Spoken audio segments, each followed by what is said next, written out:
Right, some huge breaking news now. Kaveh Solokol joins me on set. So, Kaveh, did Chelsea get their man? Yes, they have.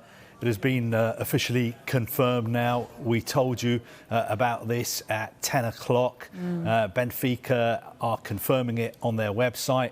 Enzo Fernandez has been removed from Benfica's website. He's no longer a Benfica player. Okay. He will be flying tomorrow morning at 10:20, private jet from Lisbon to London, where we will obviously see him do his interviews and pose in a Chelsea shirt. Now, we've got some more information about the actual deal.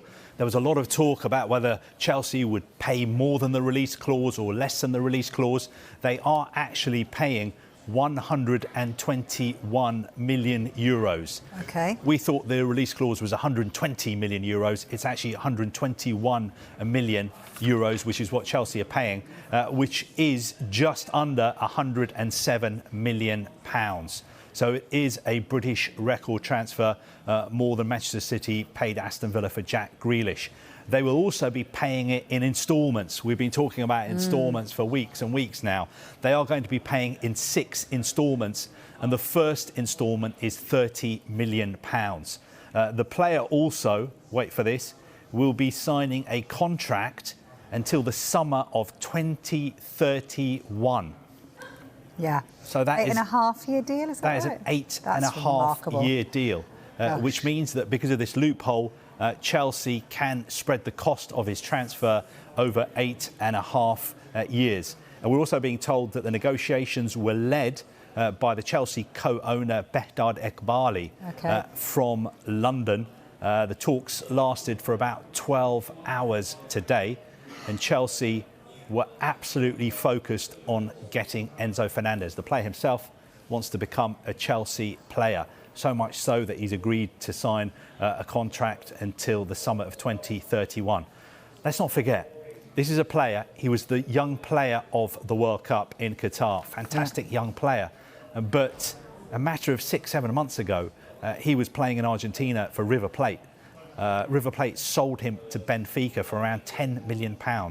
So his value in a matter of 6 months has gone up from £10 million to £107 million, which is what Chelsea have paid. Also good news for River Plate, because we're led to believe that they have a 25% sell-on clause. So I think they will be making around £20 million from the deal as well. But it just goes to show how much Chelsea wanted Enzo Fernandez and how much Benfica wanted to keep him, that it went right to the wire. I was told that the final agreement came at 9:15 p.m. So 1 hour 45 minutes before the deadline. Goodness me. I mean, in terms of the fact that he is, or was, certainly a great player on show, wasn't he? He had most touches of any player in the World Cup final. You know, he had a tremendous, came on as a sub initially, didn't he? And then he started to play every minute of all the knockout stages for them. You know, they really are banking on this player, certainly. But do you think this is why this took kind of so long tonight? It was because of the money involved? What do you think? I think the reason it's taken so long is Chelsea tried to sign him at the start of the window. Yeah. At the start of the window, he made it clear to Benfica that he wanted to move to Chelsea. Benfica know they've got a very, very special player on their hands. And when they signed him to this contract and gave him a 120 million release clause last summer, he was not a world superstar. A lot of people would not have heard of him.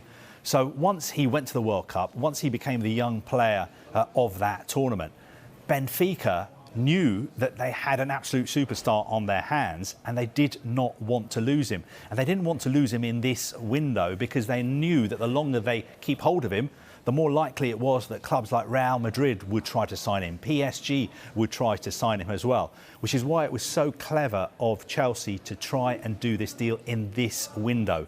They stole a march on all their rivals. They knew that the best chance of getting him was now, because if they left it until the summer, where other midfield players are going to probably become available as well, like Jude Bellingham, maybe Declan Rice as well, then I think it would get messy because lots of other big clubs would have tried to sign him.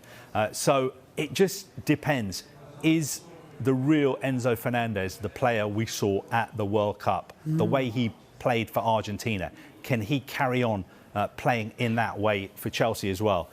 If he can, then Chelsea will feel that, I can't say it's a good deal, that kind of money, but they will feel that for his age and the length of time he's going to stay at Chelsea, they will believe it's a good deal.